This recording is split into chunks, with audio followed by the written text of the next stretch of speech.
que você quer? Sou eu, Chris, seu irmão. Não notou pelo tom da minha voz que eu sei que é você? Consegue estar em Los Angeles em 24 horas? Tchau. Bergson. Olá, sejam todos muito bem-vindos a mais um episódio do podcast Papo de Cinema. Eu sou Marcelo Miller e o nosso assunto hoje é O Contador 2, a sequência que ninguém pediu, mas daqui a pouco a gente vai deixar para comentar isso. Antes, eu preciso pedir que você dê 5 estrelas para o podcast Papo de Cinema no seu Isso agregador sim a gente favorito. pede, né, Marcelo? Isso sim. A sequência a gente não pediu. As 5 estrelas a gente pede toda vez e funciona, gente. Aliás, além de pedir, a gente quer também agradecer muito vocês pelos resultados expressivos do podcast Papo de Cinema. A gente está ranqueando muito bem nos principais agregadores, Spotify, Apple Podcasts e no YouTube, né? Eu não entendo, a galera tá curtindo ver as nossas fuças comentando sobre o filme, né? Que é uma coisa que eu não... esses rostos belíssimos, né? Eu Impressionante. não achei que isso ia funcionar na reunião de pauta em que decidimos e tá também no YouTube. Eu disse, gente, ninguém vai querer ver as nossas caras. Felizmente estão querendo, então, brincadeiras à parte, nosso muito obrigado a você que está prestigiando semana após semana o podcast Papo de Cinema. Aliás, eu falei de YouTube, né? Se certifique de que você segue a gente lá no YouTube, porque lá não tem só o podcast, tem muita coisa nova, inédita chegando lá. Tem crítica em vídeo, tem Dá o Papo e tem muito mais coisa para vir por aí.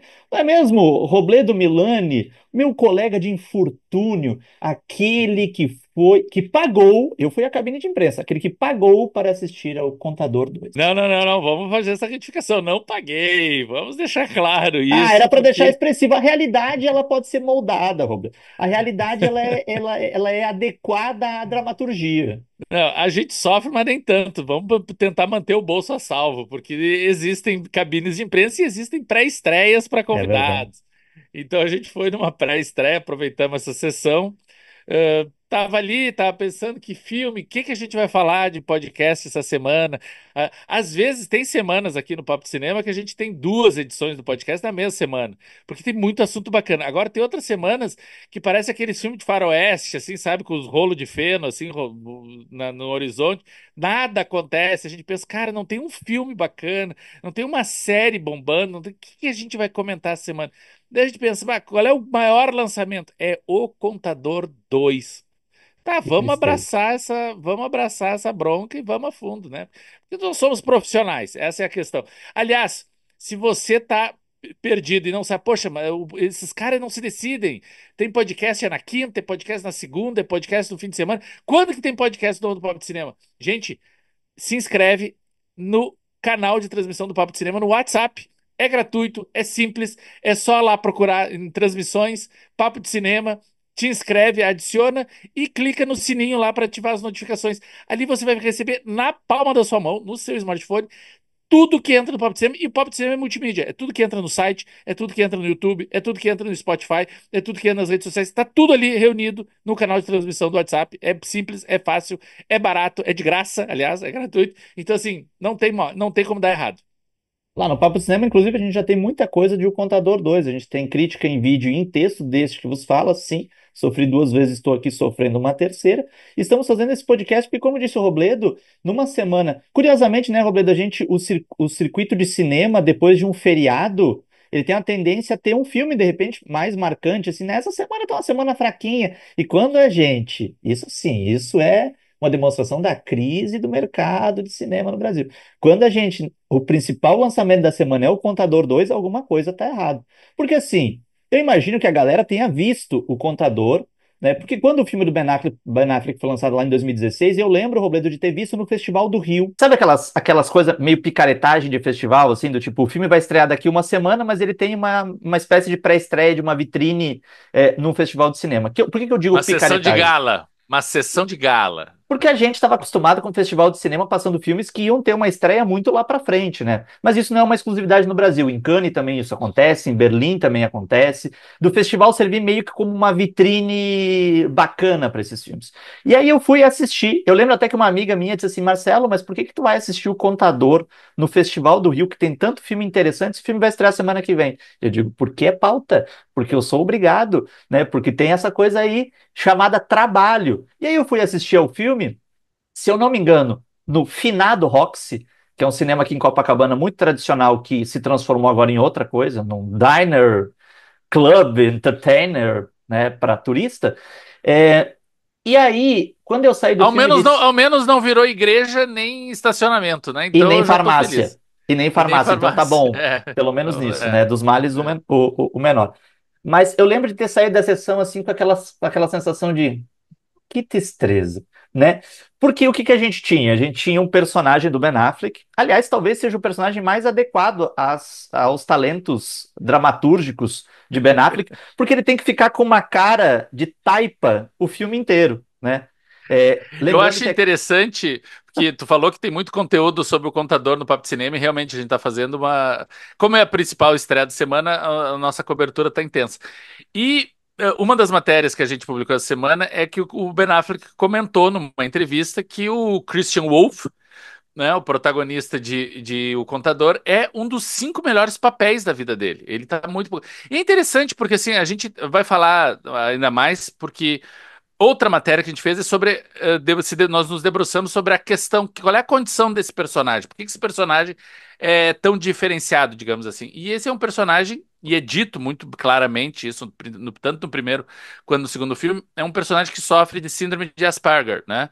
Que é um grau do autismo, né? É é, uma condição relacionada ao autismo. E é muito sintomático. Ele em 2025 tá falando uma coisa dessas, porque lá nos anos 80, por exemplo, Dustin Hoffman, o grande Dustin Hoffman, ganhou o Oscar de melhor ator interpretando um personagem autista, né? Em Rain Man. sim. E é o tipo de filme que ficou marcado do tempo, né? É um filme retrato de uma época lá dos anos 80, que a gente olha para aquele filme hoje e pensa, cara, esse filme nunca poderia ser feito hoje em dia.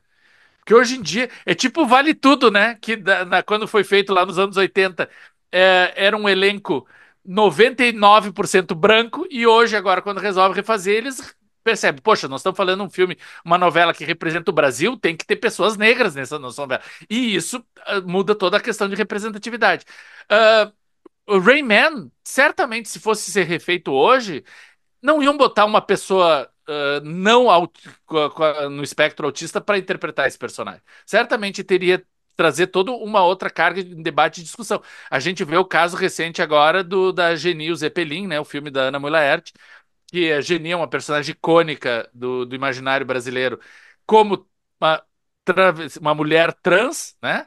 E e agora chega no filme e eles resolvem transferir para uma mulher cis. E daí gerou todo um debate e tal, por que fazer uma coisa dessa, por que esse apagamento, etc e tal.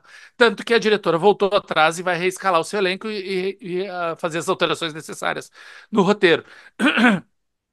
A gente nem vai entrar na questão de, não, o artista não é livre para interpretar o que quer, tudo. Não é sobre isso. Não é esse o debate. Sim, o artista tem que ser livre, tem que fazer tudo, mas nesses casos específicos não é o ponto. Não é sobre isso que a gente está falando. Então, assim, um filme como O Contador 2 tem um protagonista autista. Claro que o filme, a condição dele de autismo é muito menor do que as peripécias e sequências de ação e tudo mais. É quase como uma desculpa para ele ser quase um robô em cena. Basicamente isso. Eu fico perguntando como que o Rami Malek deixou passar essa, né? Porque o Rami Malek há pouco tempo fez o Operação Vingança e ele já fazia lá o Mr. Robot, né, na série. E eu penso, cara, esse cara seria perfeito para esse tipo de filme. Como que o Ben Affleck pegou na fala. Só que ao mesmo tempo, o Ben Affleck, né, nesses 5 melhores atuações da carreira dele, ele cita o Batman, né? Que é um personagem encapuzado, né? Que não precisa mostrar o rosto. Então, assim, tu vê que realmente expressão facial não tá muito na agenda dele, né? Claro que lá em 2016 também rolou essa discussão, né? O Ben Affleck, inclusive, se defendeu à época, dizendo que ele e o Gavin O'Connor, que é o diretor do filme, pesquisaram muito. Aquela velha história, pesquisei muito e posso me apropriar desse universo. É claro que em cena a gente vai ter características do Chris, do personagem dele, que são associadas, no geral, a um portador de Asperger, né? Dificuldade de interação social, interesses muito restritos, né? O que muita gente chama hoje de hiperfoco, né, a questão do hiperfoco, uma linguagem visual e física mais peculiar por ser mais robotizada, mais contida e tudo mais. Só que é o que tu falou, no primeiro filme, o autismo é utilizado como uma justificativa para as habilidades sobre-humanas do Chris. Pelo fato de ele ter um pensamento lógico incrível que ajuda a ele a solucionar as coisas, mas também um pensamento lógico que ajuda ele a escapar de diversas enrascadas. Ele que é um personagem que foi criado pelo pai, ex-militar, para ser uma máquina de matar. O pai disse assim, ok, né? Vamos pegar este menino autista e vamos usar o hiperfoco dele para transformar ele num assassino. Né? Poderia ter uma Não, crítica ali ao pai, né? Ó, um beijo, podia ter uma não, crítica ao pai, mas não tem. na verdade, não. Tem uma certa. Não é muito explorada, não é muito aprofundada, porque isso basicamente aparece em flashbacks. Eu tô falando isso porque eu revi, eu me preparei, o profissional. Eu revi o É, Contador 1 antes de é, no dia anterior de ver o Contador 2. palmas para Então, o Breno assim, Milani, que não foi se jogar no crocodilo, ele foi se jogar no crocodilo com o corpo besuntado de sangue. é mais ou menos isso. Mas a questão toda é a seguinte: essas explicações estão muito voltas ao flashback, né? São não e é um filme muito didático, né? Então assim, porque é um filme voltado a grandes plateias, né? E grandes plateias são desatentas, querem só se divertir, né, sabe? Não tão buscando complexidade. Então é um filme que toda hora para um discurso, né? Para explicar o que os personagens estão fazendo, o que está acontecendo, etc e tal. E o que pontua? Na verdade, seria um pai militar, ou seja, esse é o universo dele, é o da força física, né? E ele tá realmente, de fato, preocupado com um filho que não teria ah, as armas para se defender numa sociedade cada vez mais hostil. Não, e não deixa de ter uma certa lógica isso. A gente não pode cegar isso, porque sim, uma pessoa autista que solta sozinha no meio de uma cidade, logo, logo vai começar a ser. Vai ter um malandro que vai querer passar a perna nela, a pessoa vai ficar. Fica em uma certa desvantagem, óbvio. Então, assim, por isso que existem cuidadores, existem animais de acompanhante, existe toda uma lógica social de amparo a pessoas nesse espectro, nessa condição. Que esse homem quer? Não, eu preciso proteger meu filho porque eu não vou estar a vida inteira dele. Então, ele tem que se proteger. E daí cai na lógica militar dele se transformar. Só que tem uma outra questão muito interessante, que eu acho que é o dos pequenos, são poucos, mas existem alguns diferenciais nesse universo do contador, digamos assim. Que é principalmente, é mais explorado, principalmente agora no segundo filme. Inclusive, se vai ver no cartaz, a foto é o Ben Affleck de frente com o John Bernthal, né? É o Christian Wolff, né? Com o. Como é o nome, Marcelo, Ah, e agora tu quer. Eu já tive que aturar o Joe Berton fazendo piadinha o filme inteiro. Agora, lembrar do nome dele uma semana depois que eu vi o filme, tu está achando que eu sou melhor do que de fato eu sou. Não, eu tô fazendo isso porque assim, hoje nós já fizemos uma edição passada e deu um resultado bacana, um quadro novo aqui no podcast que é o Comentando os Comentários. E a gente fez já numa edição anterior, as pessoas responderam, foram bacana, e a gente tem recebido muito comentário no final. No final, aliás, no encerramento deste programa, fiquem aí atentos, porque nós vamos resgatar alguns comentários que recebemos essa última semana e nós vamos responder vocês. Mas um comentário que a gente recebeu, que eu achei interessante, foi que a pessoa escreveu assim: Poxa, você só fala do nome dos atores, e eu não conheço os atores, eu sei dos personagens, eu não me situo quando vocês estão pontuando. Então, assim, bom, tá certo. Tá Nós, certo? como Tá a gente certo. tem lógica isso, com certeza, porque a gente, como já vive dentro de um universo de Hollywood, de cinema, de série, o tempo inteiro, é muito mais fácil se identificar pelos personagens. Daí a gente fica falando do Ben Affleck e do John Bernthal. Mas é o Christian Wolff e o Braxton. Cara, ele repete milhares de vezes Braxton, Braxton, Braxton. Então, assim, é o Christian Wolff e o Braxton e a gente Medina. Essa eu gosto desse nome, Medina, Medina. É, esses são os personagens, os protagonistas, né, de O Contador 2.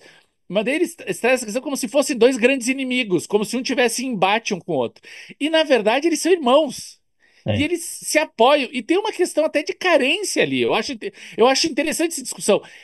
Não estou dizendo que o filme se debate, se aprofunda e desenvolve teses sobre isso. Não. Mas num cenário, a gente está falando de um blockbuster americano, um filme de milhões de dólares, voltado para arrecadar muitos mais milhões de dólares. Esse tipo de argumento, digamos assim, de premissa, muitas vezes passa batido. É só o solitário que tem que matar todo mundo. E nesse filme, eles trazem uma discussão a respeito de, poxa, tu tá sozinho no mundo, cara. Não tem ninguém mais igual a ti. Aliás, não, existem pessoas igual a ti. E daí isso já é o desdobramento do porquê que nesse segundo filme ele fica tão envolto nessa missão que ele desenvolve. E a união desses dois irmãos, que os dois foram criados juntos, né? Mesmo um só estando dentro do espectro autista, os dois foram criados juntos, tiveram as mesmas lições e se formaram dentro dessa escola proposta por esse pai de visão armamentista e de violência corporal. É muito interessante porque tem aquela parábola dos dois, do bandido e do herói. Não tem muito a ver porque os dois aqui são meio que bandidos, né? São dois anti-heróis, digamos assim. Mas tem aquela coisa do policial que teve dois. Policial super reto, correto, etc e tal, que teve dois filhos, um virou bandido e outro virou policial, que nem o pai, e foram perguntar para os dois: Poxa, por que tu escolheu esse destino? E os dois responderam a mesma resposta: Com o pai que eu tive, como é que eu podia ser diferente?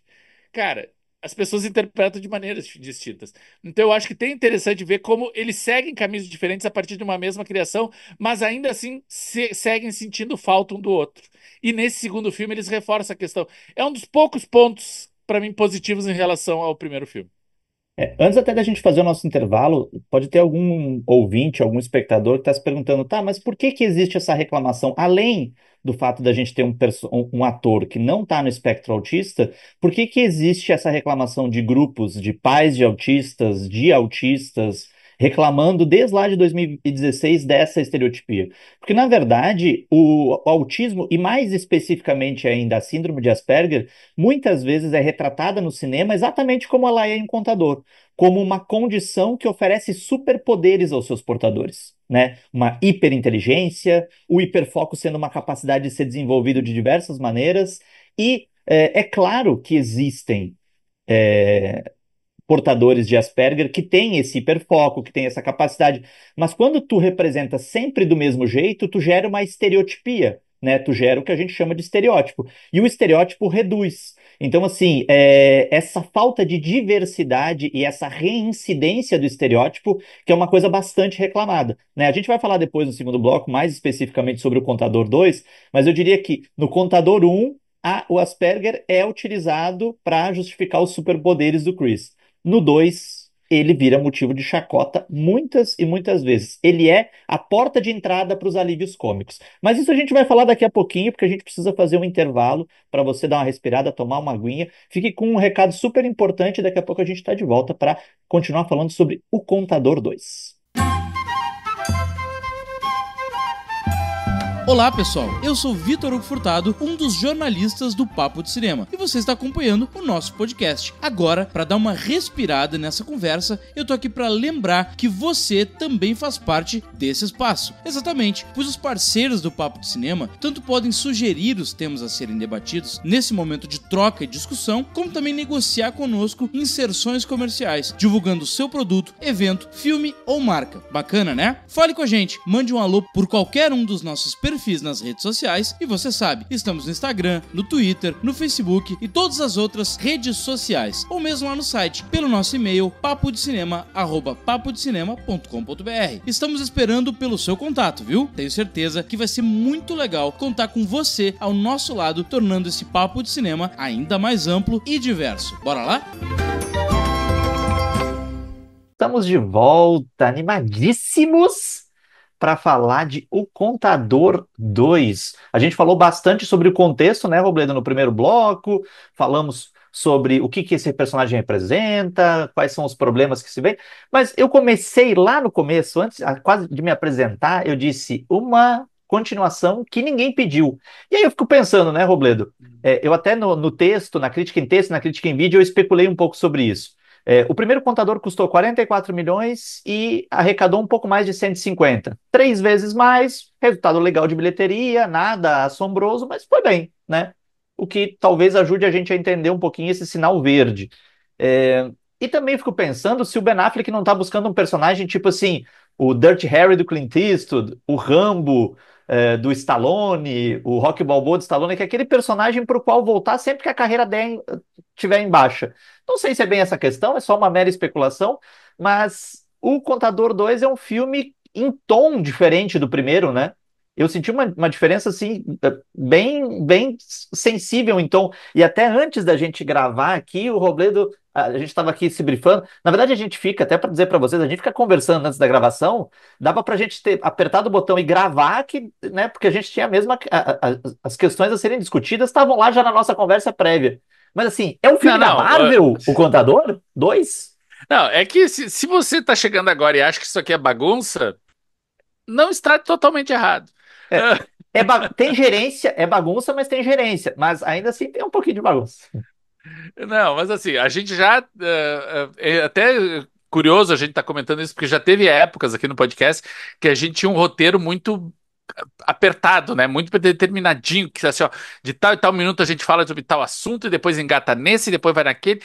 E resultava em programas muito chatos, inclusive para nós. Se vocês voltarem muitas casas ali, 2 anos atrás, sei lá, vocês vão ver que os programas eram muito mais quadrados, muito mais engessados e tal.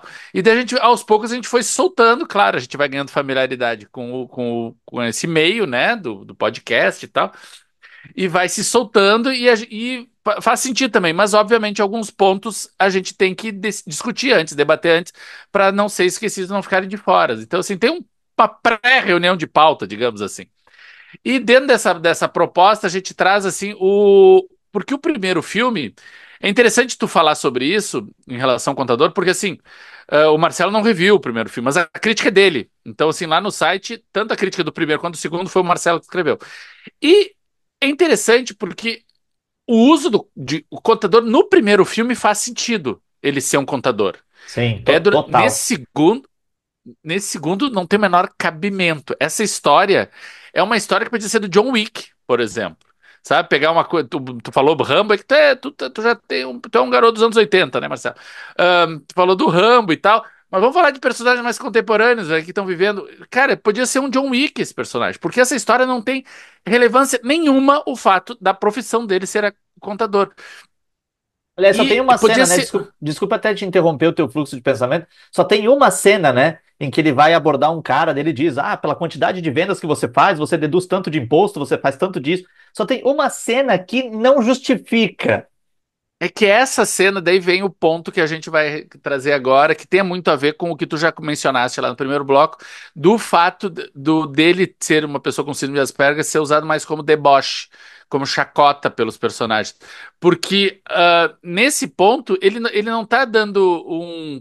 Olha como eu sou um contador fodão e eu tenho todos os números de cabeça. Não, ele tá demonstrando uma habilidade da condição do personagem. Sim. Então isso tem muito Sobre-humana, mais né? a exatamente, tem muito mais a ver com o fato dele ser uh, do espectro autista e ter dentro do Asperger, do que necessariamente ele ser um contador.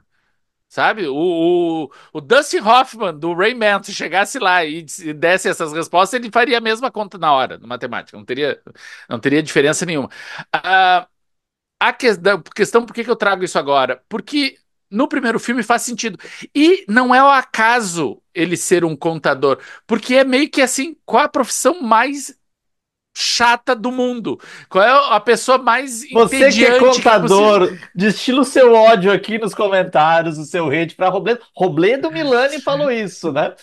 Eu Você que é quero contador, deixar. contadora, fica aí à disposição, né? A gente entende se vocês fizerem isso. Eu quero deixar meu abraço pro Felipe, que é o contador do Papo de Cinema. O Papo de Eu espero Cinema. que o Felipe não esteja ouvindo esse podcast. Você sabe, o Papo de Cinema é uma empresa, a gente tem CNPJ e nós pagamos impostos, gente. Então a gente tem um contador, e o Felipe, queridão, o Felipe tá sempre aí no nosso apoio, é um contador. Mas assim, contador, e engraçado, o Felipe é filho de um contador também. É uma família de Uma contadores ali. linhagem, é uma É uma linhagem. linhagem, exatamente. Mas é a questão, eu digo, não necessariamente que é a profissão mais chata, mas é o estereótipo, é o clichê. Daí Sim, volta também a questão de dizer, sim. é um cara que tá lá só fazendo contas pros outros. Que Porque não seria é nem monótono, né? Que seria que uma coisa seria monótono. monótona, com número. O número no senso comum já é uma coisa chata. Então, é isso. Mas, mas tu vê a diferença porque ele não é um matemático. Porque se tu vai pensar em números, tu pensa em matemática, ele poderia ser matemático, cara.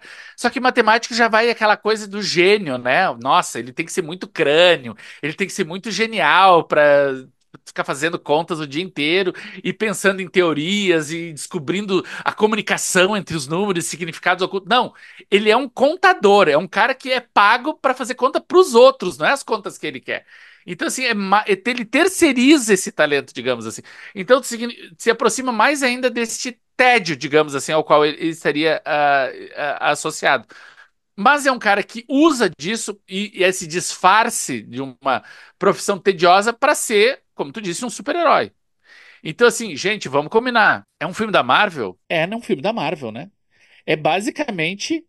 Eu ia dizer que é o Batman e o Justiceiro, mas não, é o Demolidor e o Justiceiro, né? Porque o Ben É o Affleck já foi Demolidor do Ben... Demolidor, né? É o Demolidor. É a ameaça em dobro voltar o contador e voltar o Demolidor do Ben Affleck. Meu Deus. É isso, gente, porque são assim, tanto essa série, essa nova temporada, o Demolidor Renascido e tal, tem uma dualidade entre esses dois personagens, né? O Demolidor e o Justiceiro. Na série é o Charlie Cox, né, que faz o Demolidor. Mas a gente tá voltando lá, o primeiro filme do Demolidor lá, do que o Ben Affleck fazia o personagem. E tem essa questão de um ser. O Demolidor é aquele que passa o dia inteiro como um advogado, porta de cadeia, né? Lá, quase inofensivo e tal. E à noite põe seu capuz e sai fazendo justiça. E o contador do Ben Affleck é exatamente esse personagem. É um cara que tenta ser bege durante o dia, né? Ser quase não perceptível, um cara assim completamente apagado e que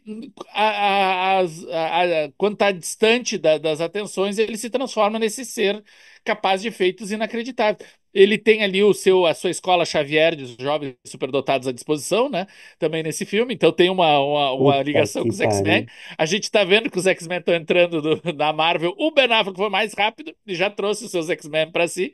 Assista o filme que você vai entender. E tem ali uma questão tem ali também no começo do filme, eles estão todos furiosos lá, porque o J.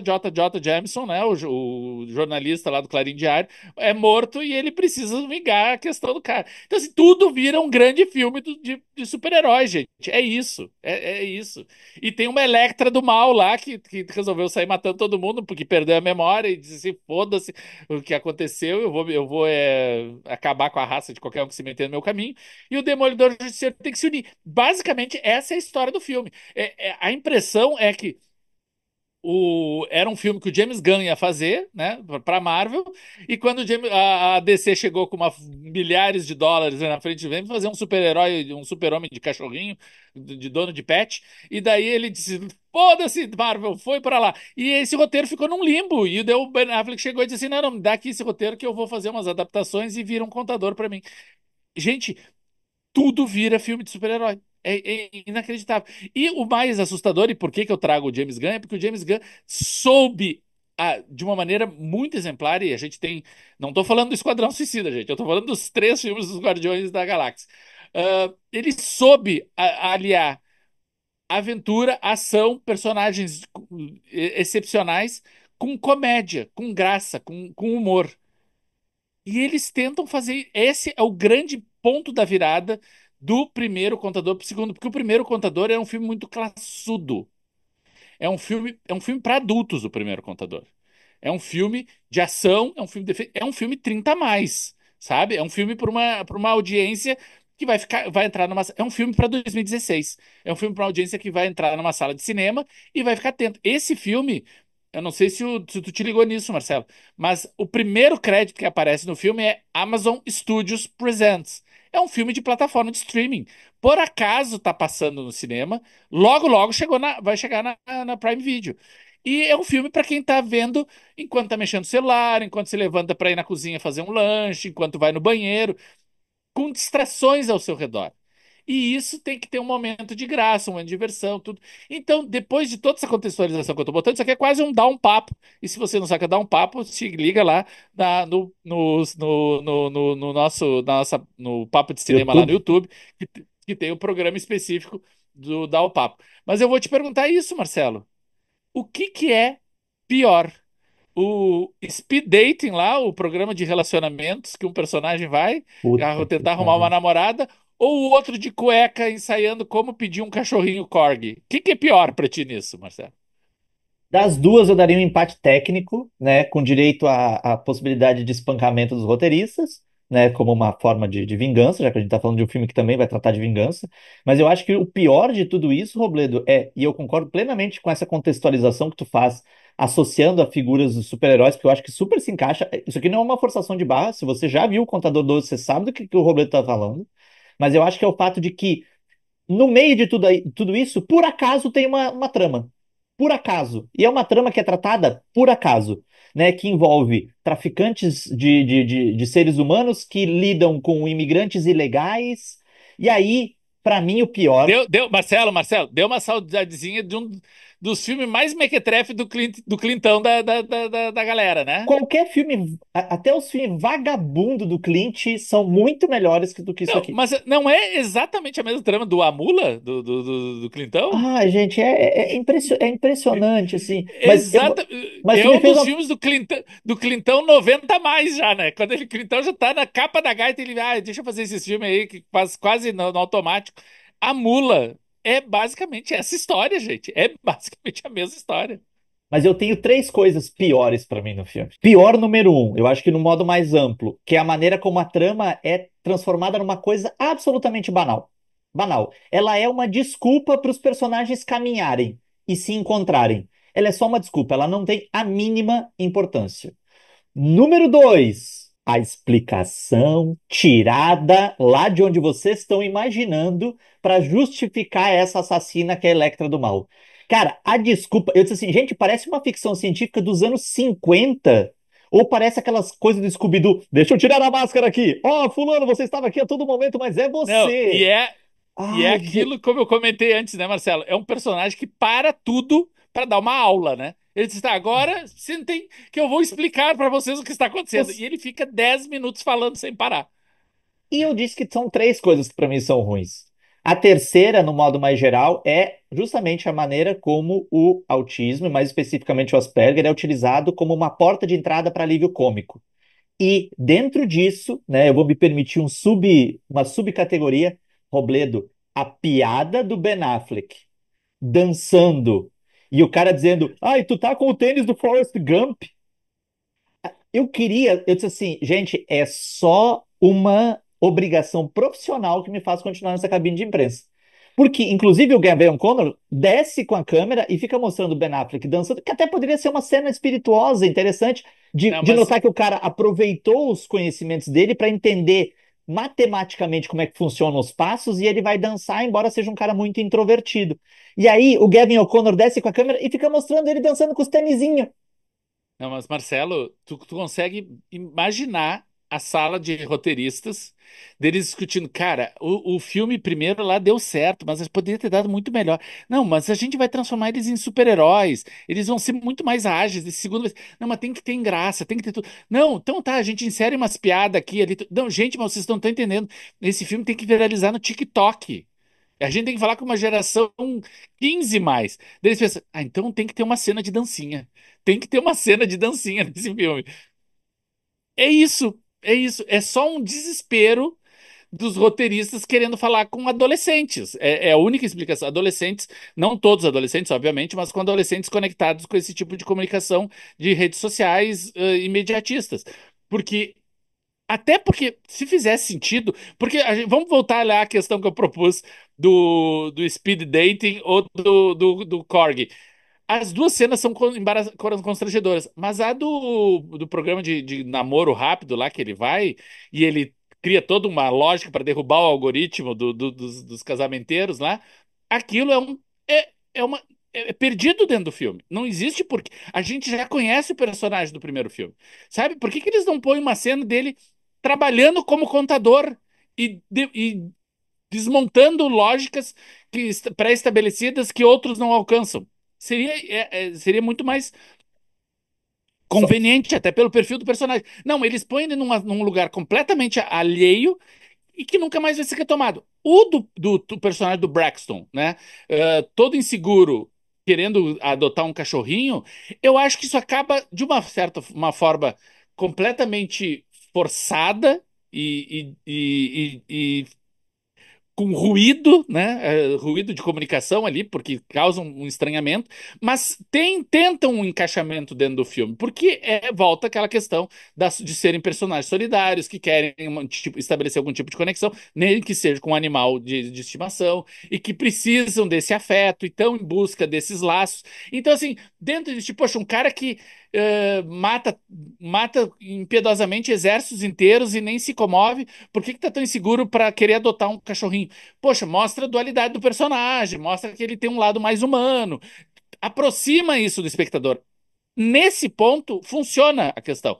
É constrangedor ver ele com meia no joelho e desfilando de cueca dentro de um hotel. Sabe, eu fui com um amigo no cinema e ele me disse, cara, é porque vem um monte de. É filme de homem isso aqui. Os caras querem ver tiro, porrada e bomba. Mas muitos deles vêm com as namoradas, então tem que ter o cara desfilando sem camisa aí no filme, pra agradar as meninas. Será que é isso? Me parece uma visão tão misógina, tão ultrapassada, uma coisa dessa, que eu tenho dificuldade de aceitar isso. Me parece só deslocado mesmo. Sim, Deles tentarem fazer uma coisa que não funciona muito bem, mas ainda assim existe uma premissa por trás. É diferente do uso do personagem do Ben Affleck, e se no primeiro filme acabava se encaixando dentro de um contexto que a trama se esforçava em propor, aqui é só simplesmente desnecessário. E sobre a presença dessa mulher, a grande vilã do filme, o próprio filme se encarrega em torná-la desnecessária, né? Porque lá pelas tantas, ela some do filme e tu fica pensando, pra onde fizeram com essa personagem, né? sim. Essa coisa do Ben Affleck, é que nem tu disse, faria sentido se o filme todo fosse permeado por essa ideia do Chris tentar encontrar alguém com quem partilhar a vida. Porque em dois ou três momentos do filme ele fala assim: ah, eu gostaria de ter alguém me esperando em casa. Só que ele só fala isso e isso não tem nenhuma importância pro filme. Agora, tu falou uma coisa que é muito importante, Robledo. Eu acho que a gente está diante de uma série de filmes. E a gente tem visto muito filme de streaming, você sabe que lá no Papo do Cinema a gente está muito atento a todos os lançamentos, que são filmes que já pensam na lógica do corte, do Reels. Então, assim, a trama como um todo pouco importa. O que importa é eu ter uma ceninha engraçada que tem uma espécie de começo, meio e fim para ela viralizar. Ela tem que ser curtinha, ela tem que ser divertida. Então, assim, os estúdios já usam isso como parâmetro. E isso é muito triste. No Contador 2 a gente vai ver que é isso. Quem não assistiu, se você não assistiu ao filme ainda, você pode achar estranho a gente dizer isso. Mas a trama, gente, é secundária, se não terciária no filme. Ela não tem nenhuma importância. Gente, e essa série específica, só para confirmar essa nossa análise, ela termina em pancadaria, essa sequência. E ele diz assim, e ele força o início da briga, o Christian Wolff, né, o personagem do Ben Affleck, força o início da briga dizendo, o meu irmão tá entediado, eu vou dar um motivo para ele se divertir. Né, porque sabe Sim, que o irmão é mais violento, então ele vai partir pra briga e os dois vão detonar com o bar onde eles estão. Só que se eles fazem uma coisa tipo Matador de Aluguel, ou se eles fazem uma coisa tipo John Wick, que foi citado antes, com sangue escorrendo na tela, isso não vai para as redes sociais, isso não vai viralizar. O que que eles fazem? Eles dizem, vai começar a briga. E corta a cena e já é ele saindo do bar. A gente não vê a luta. É um filme de ação que, em certas lutas, não são mostradas. Justamente porque são pensadas na questão do corte e ir para as redes sociais. é isso. Para saber muito mais sobre o Contador 2, vai lá no Papo de Cinema. Crítica em texto, crítica em vídeo, matéria especial, matérias especiais, vamos botar no plural aqui, né? E quem sabe, né, o 2 dá uma deixa para um 3? Marcelo, vamos segurar por aqui, porque certamente daqui a 1, 2 anos, o próprio diretor, o Gavin O'Connor, já disse: não, nós não vamos demorar quase uma década para o terceiro. Então, assim, gente, Ameaçando a população mundial. vai ter um terceiro filme, fiquem tranquilos. O filme, esse segundo, funcionando ou não, é um filme que já chega pago, porque é filme de streaming, tá? Então, assim, um terceiro filme vai ser feito. Então, logo, logo, daqui a algum tempo, a gente vai estar de volta aqui sofrendo mais uma vez para falar de O Contador 3, 4, 5, ou seja, fiquem tranquilos que logo, logo tem mais. Gente, comentando os comentários, a gente há tempos fala sobre isso. Vocês estão cada vez dando um retorno melhor aqui para o site. A gente está recebendo muito retorno da nossa audiência, dos nossos espectadores, dos nossos leitores, no site, no YouTube, no Spotify, ou seja, todos nas redes sociais. Então a gente está recebendo muito retorno. É bacana isso. Isso nos estimula, nos anima, nos dá vontade de seguir fazendo cada vez mais. Então isso é muito legal. E a gente pensou alguns comentários recentes que nós recebemos aí na última semana e a gente vai comentar agora com vocês aqui dois comentários muito bacanas que a gente receberam. Começando aí, Marcelo, tu tá com o teu aí engatilhado, né? Tô com o meu na tela. O pessoal acha que a gente faz de memória, não. Tá aqui tudo colinha, gente. Aqui, ó, tudo tá cheio de post-it, tudo cheio de coisa, a aba aberta, tudo uma coisa. Olha só, nessa semana a gente divulgou uma notícia que a Academia Brasileira de Cinema, que é a instituição responsável pelo Prêmio Grande Otelo, o antigo Grande Prêmio do Cinema Brasileiro, decidiu simplesmente excluir Ainda Estou Aqui dos concorrentes do Prêmio Grande Otelo em 2025. Aí eu fiquei assim, porra é essa? Porque a gente imagina que o nosso filme que ganhou, né, de maneira inédita, o Oscar de melhor filme internacional, né, o nosso filme, acho que dos últimos anos, certamente o mais premiado internacionalmente, merece concorrer, né? A gente não entendeu e a academia justificou isso, dizendo que ia homenagear Walter Salles, ia homenagear Fernanda Torres, ia homenagear o Ainda Estou Aqui, fazendo com que o filme e todos os profissionais do filme virasse uma espécie de hors concours. Aí eu fico pensando, o montador do filme deve ter dito assim: puta que pariu, quero concorrer para ganhar, gente, com um filme grande, figurinista e tudo mais. E a gente fez uma matéria, e vocês sabem que as notícias do Papo de Cinema também são notícias que têm opinião, e a gente colocou que era, né, do nosso ponto de vista, era um absurdo isso acontecer, porque era uma postura, inclusive, paternalista da Academia Brasileira de Cinema, justamente de tirar da concorrência o filme que certamente vai ser indicado em muitas categorias e que entra já como franco favorito, né? Por uma questão óbvia. E até ilustramos que isso é uma tendência da Academia Brasileira de Cinema de ter um comportamento paternalista, de fazer 200 mil categorias, de ter categoria para tudo, para premiar todo mundo. E aí eu sempre fico pensando, e essa é uma questão minha, Marcelo Mida, que quando tu premia todo mundo, que valor que tem o prêmio, né? Mas cá entre nós aqui. E aí a gente fez esse comentário, a gente fez essa matéria, e nós recebemos um comentário do Cido Marques, aliás, a quem a gente já agradece pela interação, pelo comentário, pela participação. O Cido disse o seguinte: achei boa a decisão do júri. Será uma forma de ampliar a visibilidade dos demais filmes, pois Ainda Estou Aqui já conseguiu destaque mundial. E por ser o tema do festival, seria visto como favoritismo. Ele ser o homenageado e ao mesmo tempo concorrer de igual para igual com os outros.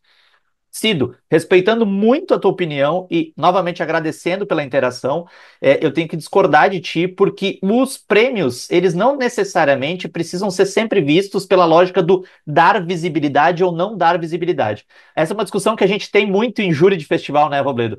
Mas aí sempre tem um colega que diz: não vamos premiar esse filme porque esse filme já foi muito premiado em outros festivais. E a gente sempre coloca essa questão: tá, mas a gente vai premiar o melhor filme ou a gente vai premiar o filme pensando do que aquilo vai gerar para este filme?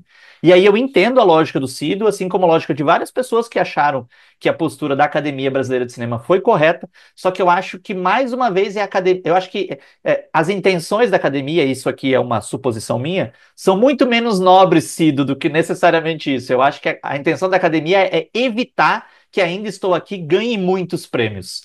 Prevendo que o Ainda Estou Aqui pode ganhar muitos prêmios, eles querem dar chance a outros filmes, mas não é necessariamente por uma questão de visibilidade. Eu acho que é para adequar as coisas, para deixar todo mundo feliz.